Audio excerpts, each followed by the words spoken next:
નમસ્કાર, જય દ્વારકાધીશ, જય માતાજી દરેક મિત્રોને। આજે છે વસંત પંચમી।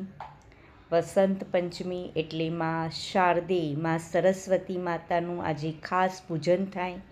એમાં પણ આ પૂજનમાં નાના મોટા સર્વનો સમાવેશ થાય છે। એવું જ નથી કે વિદ્યાર્થીઓનો સમાવેશ થાય, બાળકોનો સમાવેશ, બધાનો જ આમાં સમાવેશ થાય છે। માં સરસ્વતી, માં શારદે, માં વીણાવાદિની,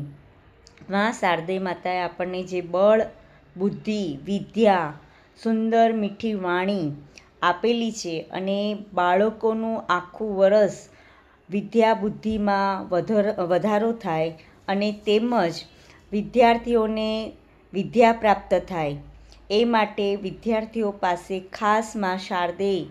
વીણાવાદિની સરસ્વતી માતાનું આજે કમળ પર બિરાજતામાન સરસ્વતી માનું આજે પૂજન કરવામાં આવે છે।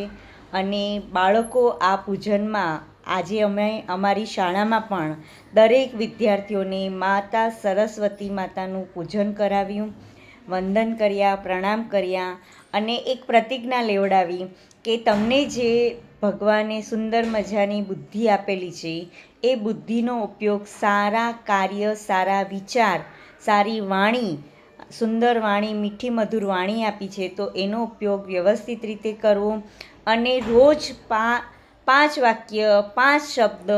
થોડું થોડું વાંચન કરવામાં પણ વિદ્યાર્થીઓને આજની જે શરૂઆત માતા સરસ્વતી માતા પાસે બેસીને કરે એનું આખું વરસ બળ બુદ્ધિ વિદ્યામાં વધારો થાય છે અને એક જાગૃતતા આવે છે, ભણવા પાછળની